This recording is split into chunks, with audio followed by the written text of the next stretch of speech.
శ్రీ గణేశాయ నమః. శ్రీ సరస్వతి నమః. శ్రీ గురుభ్యో నమః. భక్తులారా, వాల్మీకి మహర్షి రచించిన శ్రీమద్ రామాయణం యథాతథంగా చెప్పుకున్నాం. అంటే ప్రతి శ్లోకం దాని అర్థం. ఇందులో భాగంగా నిన్నటి వరకు బాల అయోధ్య అరణ్య కిష్కింద సుందర యుద్ధకాండలు పూర్తి చేశాం. ఉత్తరకాండలోని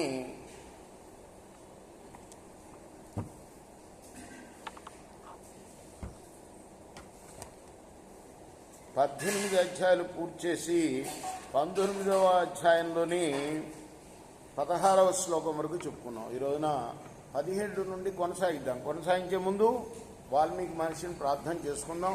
పూజంతన్ రామ రామేతి మధురం మధురాక్షరం ఆరుహ్య కవితా శాఖాం వందే వాల్మీకి కోకిలం సమర్థ గురు సాయినాథ్ మహారాజ్ కీ జై. సోపశ్యత్త నిరేంద్రస్తు నశ్యమానం మహాబలం మహార్ణవం సమాసాజ్య వనాపగ శతం యథా.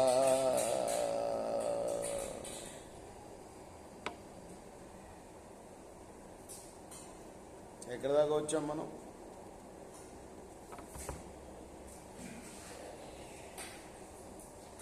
రావణాసురుడు యుద్ధం చేస్తున్నాడు. ఎవరితోటి? అనరణ్య మహారాజుతోటి. అయోధ్య రాజు ఈయనొక్కడు ఎదిరించి నిలిచాట. ఘోరమైన యుద్ధం జరుగుతుంది వాళ్ళ బలాలకి వీళ్ళ బలాలకి మధ్య.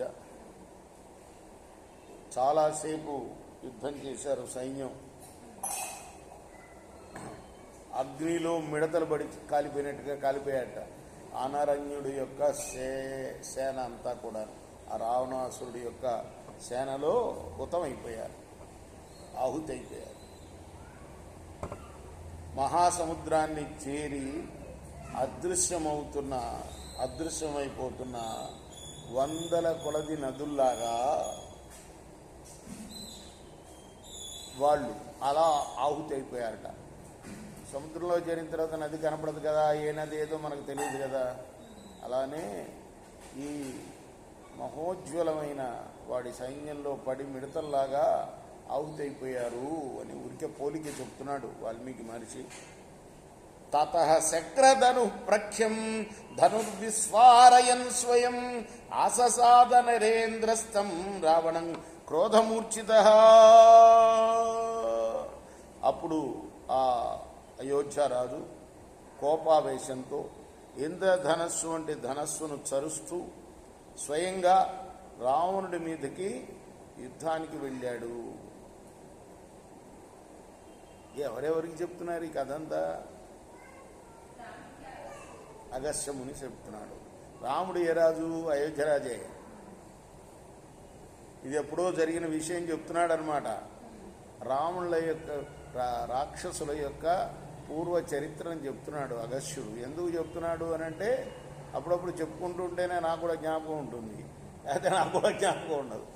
ఆయన అందరూ పొగిడారట రాముణ్ణి. ఎందుకు పొగిడారంటే ఇంద్రజిత్తును చంపినందుకు పొగిడారట. ఇంద్రజిత్తును చంపినందుకు పొగుడుతారేంటి? పెద్ద పెద్ద వాళ్ళనే చంపాడు రావణాసురుడు, కుంభకర్ణుడు, ఇటువంటి వాళ్ళనంటే. అప్పుడు అగస్త్య మహర్షి అక్కడ ఉందంటే ఋషులందరూ వచ్చి పొగిడారట. అందులో అగస్త్య మహర్షి చెప్తున్నాడు, వినవయ్యా వీళ్ళ పూర్వ చరిత్ర చెప్తాను అంటూ చెప్తూ వస్తున్నాడు. ఇప్పుడు మనం ఎక్కడి దాకా వచ్చాము? వీడు రావణాసురుడు అందరినీ జయిస్తూ ఉన్నాడు. ఇక్కడికి కూడా వెళ్ళాడు, అయోధ్య కూడా. అప్పుడు అనరణ్యుడు అనే ఆయన రాజ్యం చేస్తున్నాడు.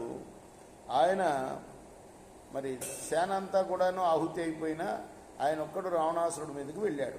అనరణ్యేన తేమాత్య మారీచ సుఖసారణ ప్రహస్త సైత భగ్న నిద్రవంతం మృగా ఇవా. ఇక రావణాసురుడు యొక్క మంత్రులున్నారే, ప్రహస్తుడు, మారీచుడు, సుఖుడు, సారణుడు, వీళ్ళు ఆయన చేతిలో ఓడిపోయి పారిపోయారట అనరణ్యుడి చేతిలో. తతో బాణశతాన్యశ్చౌ పాతయామాస మూర్ధని తస్య రాక్షసరాజస్య ఇక్ష్వాకుకులనందన.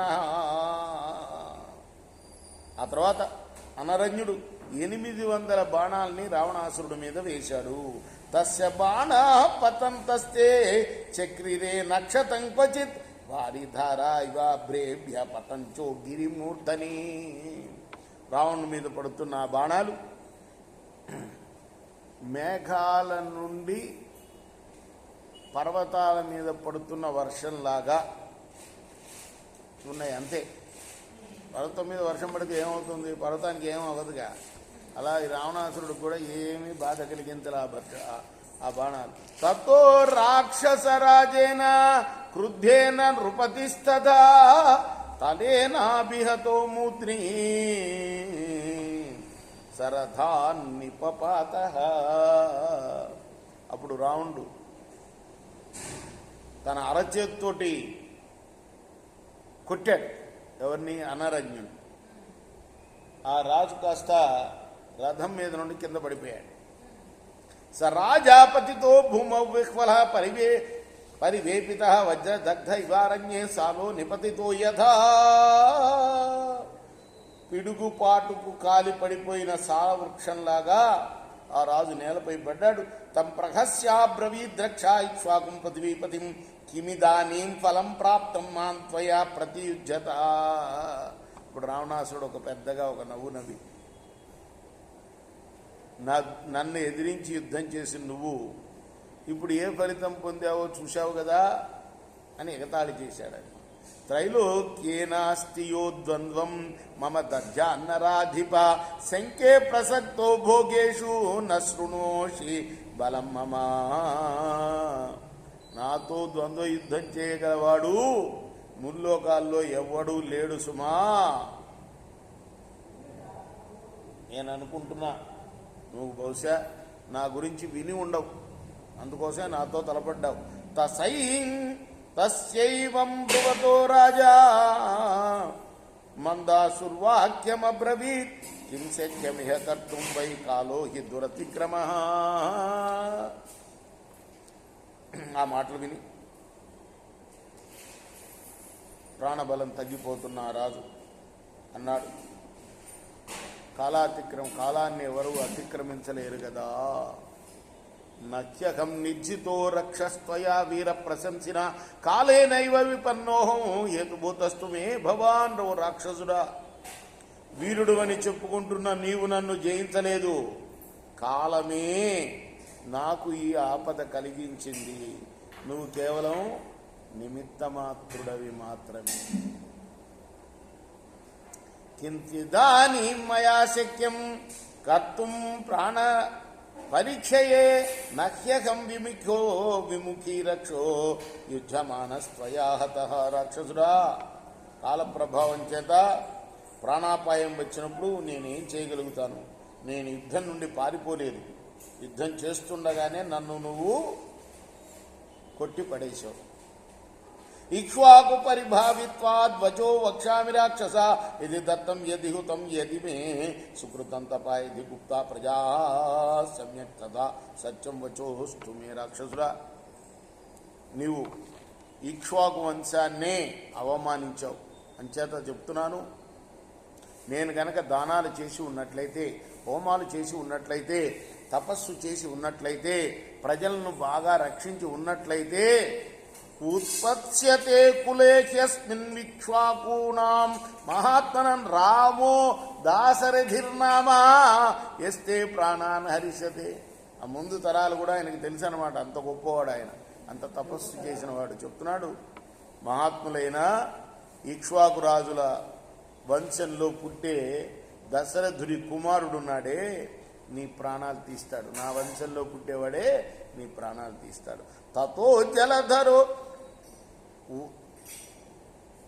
తతో జలధరోదగ్రస్తాడితో దేవదుందిభి తస్మిన్ ఉదాహృతే శాపే పుష్పవృష్టిశ్చ కాచ్యుత. ఇలా శాపం ఇచ్చాడు ఆయన. ఆ శాపవాక్యం పలుకుతున్నప్పుడు దేవదుందువులు మోగినాయి ఆకాశం నుండి, పుష్పవర్షం కురిసింది. తతః స రాజా రాజేంద్ర కతస్థానం త్రివిష్టిభం స్వర్గతే చ నృపే తస్మిన్ రాక్షసః సో సర్పత. ఆ తర్వాత అనరణ్యుడు స్వర్గస్థుడయ్యాడు పడిపోయిన తర్వాత. ఆ తర్వాత రావణుడు అక్కడి నుండి వెళ్ళిపోయాడు. ఇచ్చార్షే శ్రీమద్ రామాయణే ఆదికావ్యే ఉత్తరకాండే ఏకోనవింశ సర్గ. ఇది వాల్మీకి ఋషి ప్రోక్తము ఆది కావ్యమైన శ్రీమద్ రామాయణంలోని ఉత్తరకాండలోని 19వ సర్గ.